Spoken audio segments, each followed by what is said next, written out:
telah mencerahkan cerah bangsaku, cerah peradaban.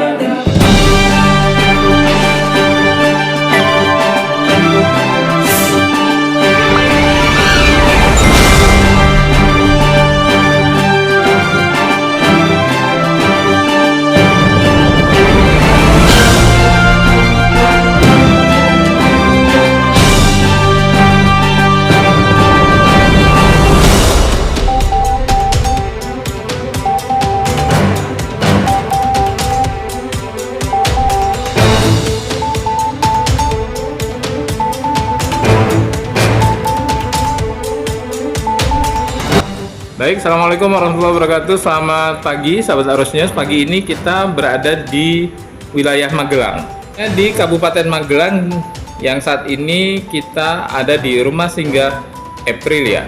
Dan di hadapan kita di acara ngopi, ngobrol pintar perihal Indonesia. Di samping kanan kiri Ibu Aprilia ada para aktivis, penggiat sosial kemasyarakatan, dan kita akan bincang-bincang perihal Indonesia dengan Ibu Aprilia. Apa kabar Bu Aprilia? Alhamdulillah. Assalamualaikum warahmatullahi wabarakatuh. Apa kabar dunia? Semoga tetap asik saja dalam ridha Allah Subhanahu wa Ta'ala. Baik, Bu April, bisa berkenalan Bu dengan nama lengkapnya Bu?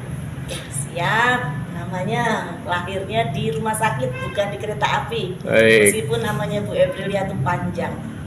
Aprilia Triarum Taurusia. Masya Aprilia Triarum Taurusia. Ya. Baik, sahabat harusnya menyinggung sedikit tentang aktivitas beliau sebagai pendiri Yayasan Padi Indonesia Jaya. Saat ini beliau sedang mencoba meraih amanah baru sebagai calon anggota legislatif DPR RI Pusat dari partai berwarna oranye, yaitu Partai Keadilan Sejahtera. Sahabat harusnya kita akan gali informasi yang cukup berharga ini. Bu Aprilia, Ya. sebenarnya kacamata seorang Aprilia tentang politik itu seperti apa sih Bu? Ya. Dari saya tuh seorang pengusaha Pak. Baik. Kita pengusaha alat berat, bergerak di bidang infrastruktur. Saat ini bangun-bangun jalan tol ya, sejak zamannya Pak Harto ini. Nah, ini ada satu hal yang membuat saya tergerak untuk masuk di politik, karena saya ingin dana dari rakyat untuk rakyat kembali yang difasilitasi atau melalui anggota Dewan DPR itu memang sampai ke rakyat.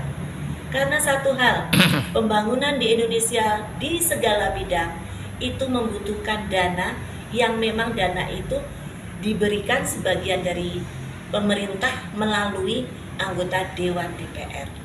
Di sini Bu Aprilia siap untuk menjadi mediator yang menjembatani masyarakat untuk bisa mengalokasikan dana anggaran untuk rakyat itu agar benar-benar dipakai untuk manfaat masyarakat.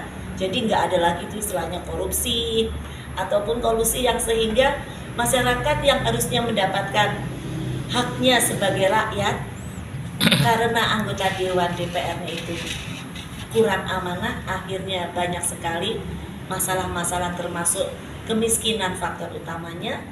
Kemudian yang kedua, banyak sekali pengangguran.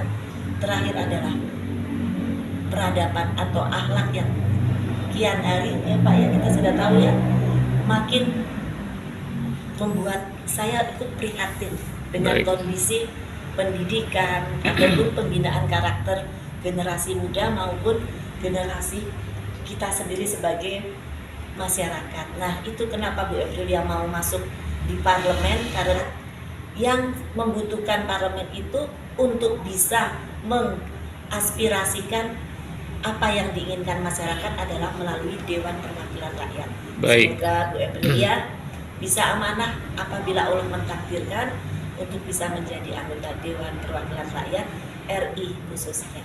Baik, sahabat Arus News, ada bocor punya bocor, ada gosip punya gosip. Kita akan langsung cross check ke beliau.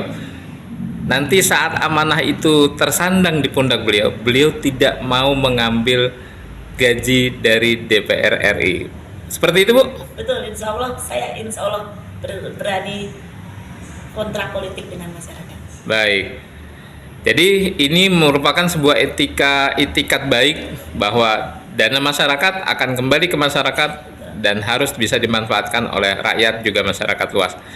Bu, yang kedua, kenapa sih kendaraan politiknya harus PKS yang Ibu pilih? Betul Pak, tidak ada gading yang tak retak. Semua partai adalah visi misinya pasti luar biasa.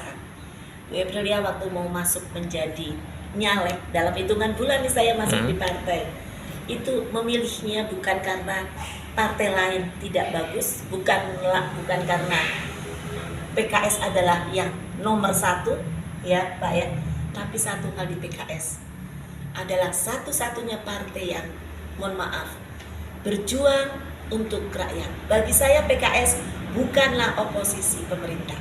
PKS akan mengusung support pemerintah apabila itu peraturannya adalah pro rakyat. Jadi kalau sekarang banyak melihat PKS itu seperti oposisi karena banyaknya peraturan yang masih belum pro rakyat. Apabila peraturan yang tidak pro rakyat, PKS akan menolak. Dalam hal ini PKS tidak menyetujui, dan itu sudah terbukti sepanjang PKS berdiri. Saya sebagai orang masyarakat yang waktu itu masih di luar PKS bisa menilai bahwa PKS adalah partai yang benar-benar bukan sekedar slogan membela rakyat, tapi PKS sudah memberikan bukti nyata kalau PKS adalah partai yang mengusung semua peraturan baik kegiatan apapun dari pemerintah untuk rakyat adalah yang pro rakyat. PKS akan ikut support, tapi bila tidak pro rakyat, PKS akan menolak. Nah itu kenapa Bu Aprilia memilih PKS, karena Bu Aprilia hadir. Jika Allah menjadikan saya anggota DPR RI, saya satu hal, saya harus pro rakyat, dan itu ada di PKS sebagai partai pembela rakyat. Baik, Ibu, yang kebetulan juga PKS mengusung calon presiden dan wakil presidennya adalah Amin, Anies dan Muhaimin. Menurut pandangan Ibu, seperti apa sih pasangan Amin ini? Pak Amin, Anies dan Muhaimin. Pak Muhaimin, dua-duanya itu sebetulnya satu set yang satu lebih bicaranya serius ya, yang satunya ini mengimbangi. Pak Caimin kalau saya dengar obrolannya selalu santai, parian sebenarnya. Nah ini secara karakternya ini sangat saya sukai dari secara apabila kita mendengarkan beliau berdua berbicara. Nah dari segi visi misi, sekali lagi tidak ada yang sempurna, tapi dari 3 paslon di sana saya sangat setuju dengan Pak Anies. Satu hal, Pak Anies ingin mengangkat pendidikan, dan saya belajar dari beberapa negara lain itu sangat menomorsatukan pendidikan. Anggaran tertinggi mungkin di beberapa negara yang sudah maju adalah di pendidikan, dan itu yang akan Pak Anies lakukan insya Allah jika terpilih menjadi presiden. Pendidikan, dan yang kedua mungkin adalah pangan. Nah ini yang lebih saya setuju. Saya mempunyai Yayasan Padi Indonesia Jaya, berharap Indonesia itu bukan mengimpor untuk pangan, tapi berlimpah-limpah, karena anugerah Allah di negeri ini sebetulnya adalah luar biasa untuk sumber daya alamnya. Dari sana saya berharap presiden kita nanti Pak Anies dengan visinya yang benar-benar akan mengangkat pangan untuk bisa menjadikan komoditi Indonesia kaya, bukan sekedar kaya, sejahtera, dan juga tidak perlu impor-impor lagi. Contohnya di Magelang itu buah klengkengnya wakeh enak-enak loh Mas. Itu kenapa kita mengimpor? Kenapa tidak memperdayakan supaya petani digenjot untuk bisa memenuhi kebutuhan negeri ini? Padahal petani kita siap untuk bisa mensuplai untuk satu negara Indonesia, tidak perlu impor lagi. Baik. Beras, Oh, pokoknya aku bisa 3 jam nih Mas kalau. Baik. Ya itu di antara lain. Jadi Baik. visi-misinya luar biasa Pak Anies dan Cak Imin ini. Itu saya serap, dan PKS alhamdulillah partai yang ikut bersama untuk mengusung beliau itu lebih mantap lagi bagi saya. Baik, terakhir penutup Bu, himbauan buat kalangan milenial, buat kaum emak-emak, simbo-simbo, dan bapak-bapaknya sebagai kepala keluarga untuk menjadikan pemilu besok Ya. tanggal 14 Februari 2024 sebagai pilihan yang terbaik dan amanah, yaitu dengan menjadikan Partai Keadilan Sejahtera sebagai pilihan amanah untuk kemajuan dan perubahan Indonesia. Silakan Ibu, himbauan. Ayo, jangan golput. Pilihlah benar-benar pemimpin yang menurut emak-emak milenial dan semua itu adalah yang terbaik. Di antara 3 paslon presiden nanti, pilihlah yang terbaik, jangan golput. Kedua, kawal dan jaga suara kita. Jangan sampai ada satupun yang tercurang. Karena diri kita adalah suatu hal yang harus memperjuangkan suara kita itu sendiri. Bukan saya tidak mempercaya KPU, bukan, tapi kita sebagai masyarakat setelah memilih kita pun harus mengawalnya. Jangan ojo di lepas dewe suarane do nguap ora genah. Baik. Itu pesan saya. Baik, sahabat Aros News, luar biasa obrolan ini, dan pesan buat para milenial, kaum emak-emak, jangan pernah golput. Kawal suara ini, dan ini adalah suara rakyat. Saya Mugiono melaporkan dari Magelang, Jawa Tengah, di Rumah Singgah Aprilia.